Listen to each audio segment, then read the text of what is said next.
Okay, so let's talk about how you make the best use of your marketing dollars. And the best way that I've found to do that with my clients is get really smart on who you're targeting.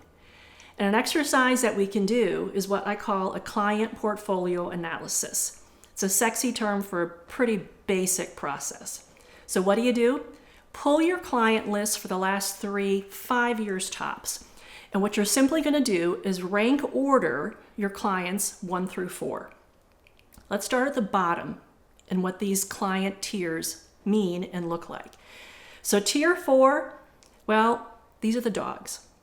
These are the clients that you worked with that you lost money on. It was painful. They really didn't like working with you, and you really didn't like working with them.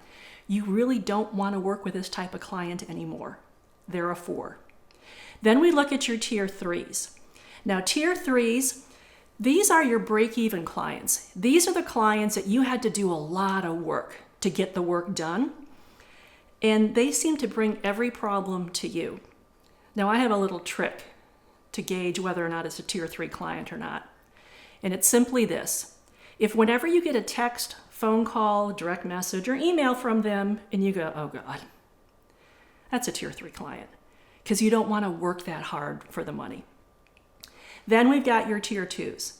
Now your tier 2s, these are great clients. They love you. They love the work that you do. They're easy to work with. They pay their bills on time. You just have great relationships with them. And you can work with them over and over and over again. But then you've got tier 1s. Now tier 1s are what I call your ideals. Now why they're ideal? It's because they're your tier 2s on steroids. Because what they do is not only have they used your products and services in the past and love them, but now what makes them a tier 1 is they come to you and they say, hey Ryan, can you now do X for us as well? And you've never done X. But because they know you, they know the quality of your work, and they trust you, they are willing to invest in you to learn how to do X.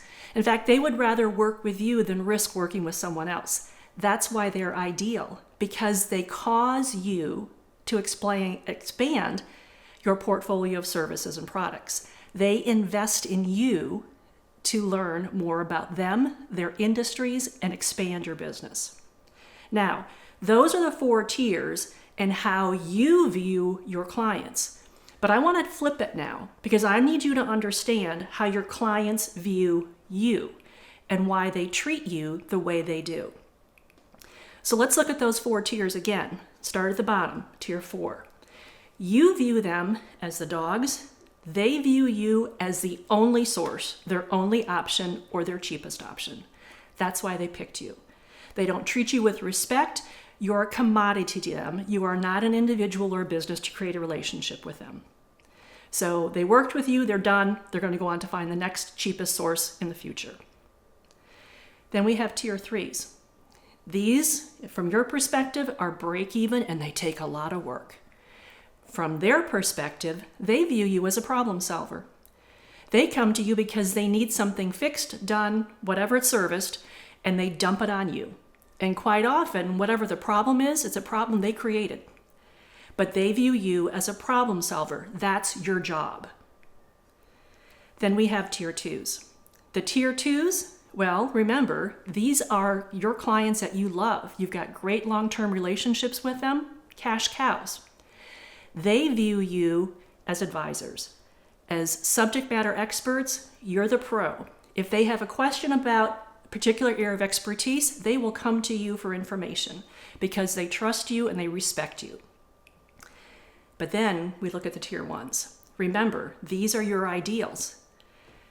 But in their mind, you are a partner because they come to you before they make a business decision, because they value your insight, they value your expertise, they value your knowledge, and they want to work with you to think things through before they make a decision that they're going to work with you on. They're going to carry you forward with them as they expand their business and their trajectory going forward.